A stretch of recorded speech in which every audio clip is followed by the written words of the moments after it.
Hello friends, welcome back to my channel. My name is Emily and here on this channel I make crystal videos, small business videos, vlogs, and more. So if any of that sounds interesting to you, be sure to subscribe because I put out new videos just about every week. I also have my own crystal shop, cosmicgeology.com, and I just started a second channel where I'm going to be posting more personal videos, so both of those will be linked down below if you are interested. Today's video is another crystal chat video, which is where I do a deep dive into one specific crystal to talk about its geology, spiritual properties, how to tell if it's fake, and more. So today's crystal chat is all about the beautiful rose quartz. Rose quartz has been well loved around the world from as far back as 7000 BC, where rose quartz beads were discovered in the area that was once named Mesopotamia. As you could guess, rose quartz is a pink variety of the mineral quartz. Rose quartz gets its pink color from microscopic mineral fiber inclusions. As with all other varieties of quartz, rose quartz has a hardness of 7 out of 10 on the Mohs scale of hardness. Rose quartz often has a feature called asterism, which is what you see in star rose quartz. Other crystals can have this feature as well, such as sapphire, ruby, and garnet. This star effect is caused by light reflecting off of needle-like inclusions within the stone. Asterism is quite common in rose quartz and can best be seen in bright light, especially like a flashlight. You'll also most often see this feature in spheres. Just because of the way it is cut, it shows off this feature better, but you can also see it in other rounded surfaces such as tumbles or even on the edge of a heart carving. Sometimes even a shape like a tower could have a hint of this star feature, but you won't be able to see all 6 sides of the points like you would with a sphere. It would kind of just show up as one little line. 6-sided stars are most common for rose quartz, but asterism can also produce 4 or even 12-sided rays. If you're familiar with the crystal world, you may have noticed that rose quartz clusters don't really exist. There's no such thing as a druzy rose quartz in the same way that there's a druzy amethyst or a citrine cluster. Normally, rose quartz forms in big rocks that can be sold as raw chunks or carvings, but very, very rarely it can actually form distinct crystals. This uncommon variety gets its color from other inclusions such as phosphate or aluminum. Some people like to call this pink quartz instead of rose quartz because this variety gets its color from different inclusions. Pink quartz is found mostly in Brazil and is pretty expensive due to its rarity. Regular rose quartz is extremely abundant and is found in many locations across the world such as Madagascar, Mozambique, India, Brazil, and the US. It can be hard to tell where a rose quartz is sourced from just by its appearance, but some of these locations do produce unique pieces that can be distinguished. Mozambique is known for its extremely saturated, vibrant colored rose quartz, as well as a more gemmy, glassy, light colored rose quartz. Here's an example of a Mozambique rose quartz tower that I have. I had them in my shop. I kept this one because it didn't sell right away, and I was like, okay, it's a sign for me to keep it. I love it so much. Definitely the most saturated piece that I own. The other variety of Mozambique rose quartz almost looks like glass. I remember when it was really popular a year or two ago, people were claiming that it was fake because it looked so clear and gemmy. Here is an example of a Brazilian rose quartz that's in my shop. All the Brazilian pieces I've seen are very beautiful, nice clarity. They don't usually have like extremely vibrant colors though. And a lot of the rose quartz on the market is from Madagascar. And Madagascar is home to a very unique variety of rose quartz, which is blue rose quartz and lavender rose quartz. Blue rose quartz is a relatively new find, and it's extremely rare because it's only found in this one location. Many people debate if this material should even be called blue rose quartz because obviously it's blue and rose quartz is named for its pink color. Similar to the argument of pink amethyst, where people say, should pink amethyst really be called amethyst since amethyst is known for its distinct purple color? By definition, no, it technically shouldn't be called blue rose quartz since rose quartz needs to be pink. And a lot of geologists say it's just a marketing scam to sell lower quality material. I feel like blue rose quartz is a fine name for it since it's found alongside genuine rose quartz and lavender colored rose quartz. These are 2 blue rose quartz pieces that I have. They're definitely lighter than a lot of blue rose quartz. These are kind of more lavender, but they were sold as blue. I mean, as you can see, they're not blue. They're not bright blue. They're much more of a grayish hue. So rose quartz really comes on a spectrum from like a very light pink to a vibrant pink to a more lavender to this grayish blue. And I know geologically it shouldn't be called rose quartz, but I'm not too mad about it. But blue rose quartz and lavender rose quartz are completely natural, genuine stones. Here's a really cool lavender rose quartz that I have in my collection. This is such a unique piece because it's so vibrant and also really clear. Anytime I've had lavender rose quartz in my shop before or encountered it, I've never seen a piece quite like this.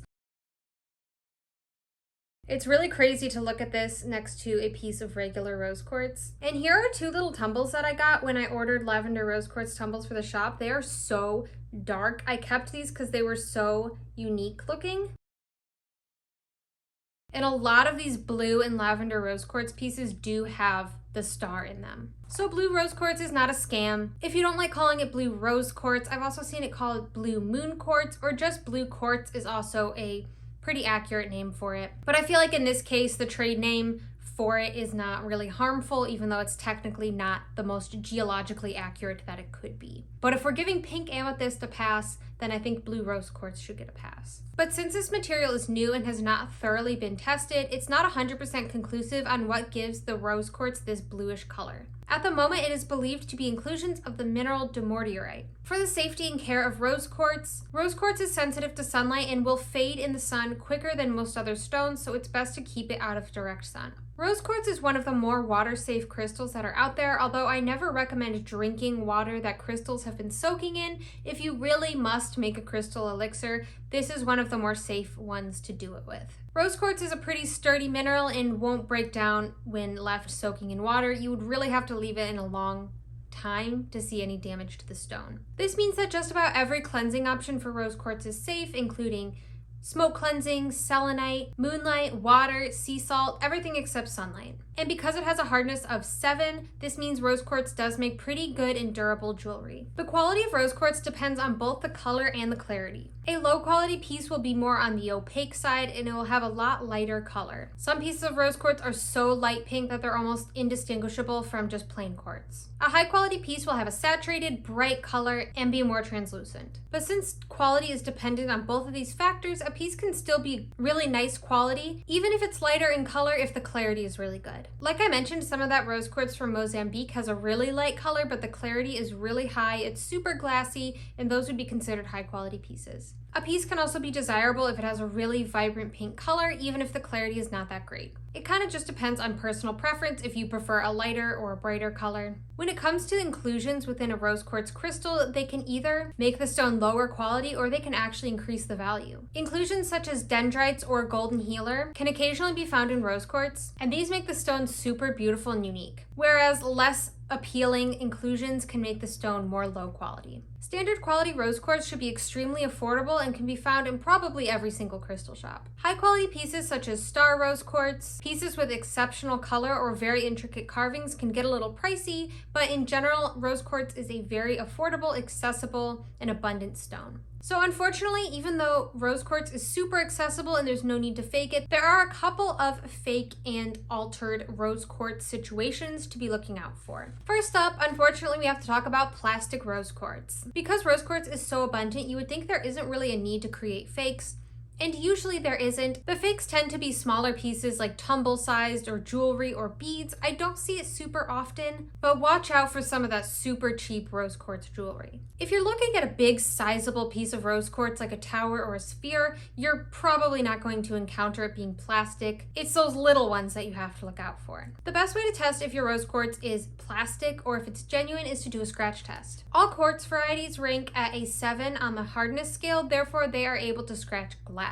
Genuine quartz is also able to scratch plastic. So if your crystal is plastic, it will get scratched by genuine quartz, and the plastic will not be able to scratch glass. I rarely ever see plastic crystals. I've only encountered them a couple times in my whole years of working with crystals, and every time I've seen them, they are so noticeable just by touching them. They are so lightweight. They just feel like plastic. Plastic crystals may also be perfect looking. They have no inclusions, no sort of imperfections or structure within them at all. They're just totally transparent. Sometimes they may even have visible air bubbles, which is a clear indication that it's plastic. Even the highest quality rose quartz will have some sort of inclusion, texture, internal fractures, or white streaks within the stone. If you see a piece of rose quartz that is completely clear and doesn't have any of those things, that's definitely a red flag. Some people suggest the temperature test or the burn test to test if your rose quartz is fake, but I don't really think those methods are necessary. But if you do want to use these methods, a genuine stone should be colder to the touch than a piece of plastic would be. And if you do choose to do the burn test, which I don't recommend, I did do a video of me burning some crystals, one of which was rose quartz, so if you want to check it out, I'll have it linked above if you want to see what happens.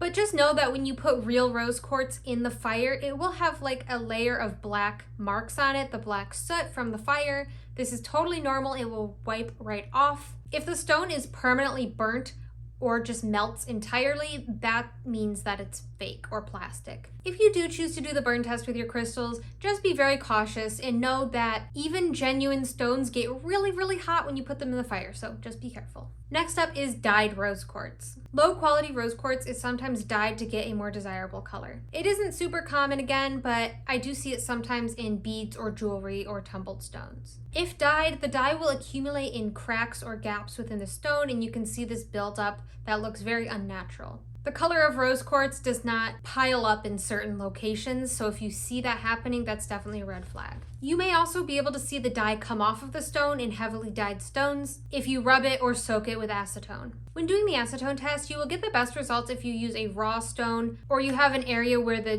dye buildup looks like it's close to the surface, so you can reach that dye buildup with the acetone and potentially rub it off. If the stone is polished, it's going to be a lot harder to get to the dye. Or a rose quartz is a very popular variety of rose quartz, but this is a stone that has been treated. This is when a genuine rose quartz is heated with other elements that bond to the surface of the stone to give it a metallic or iridescent look. Anything labeled aura has been treated, but these almost always have a genuine stone as the base. Even though this isn't 100% natural stone, aura quartz crystals are still loved by many people. I've sold them in my shop before. I think they're really pretty. Black rose quartz is a new thing I've seen on the market around the same time that blue rose quartz was getting popular. As cool as this stone looks, unfortunately it is heated to achieve this color. While blue rose quartz is natural and can come in a darker color, it cannot naturally get this dark. And lastly, we have pink cat's eye. When it comes to a crystal labeled cat's eye, there's a couple different things that this could be. Some stones naturally show a cat's eye effect, and this is called chatoyancy.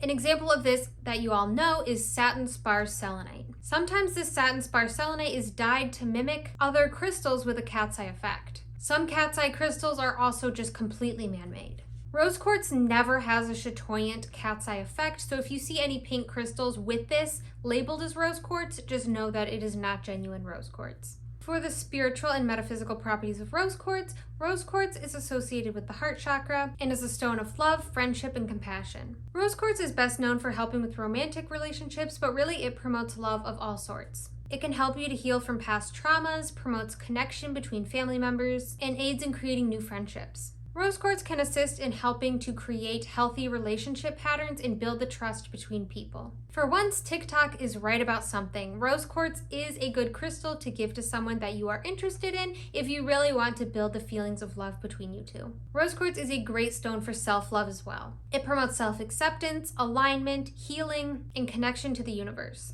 This crystal helps turn your thoughts into positive ones and allows for more joy to enter your life. With this new positive mindset, you may see your life transform for the better. So that's all I have today for you about rose quartz. I hope you enjoyed this video and maybe learned something new. Be sure to check out my crystal shop, cosmicgeology.com, if you are interested in purchasing some rose quartz. You can use code YouTube for a discount on any order at any time. I also have all my other links down below in the description. Be sure to like and subscribe. Thank you so much for watching, and I hope you have a great rest of your day.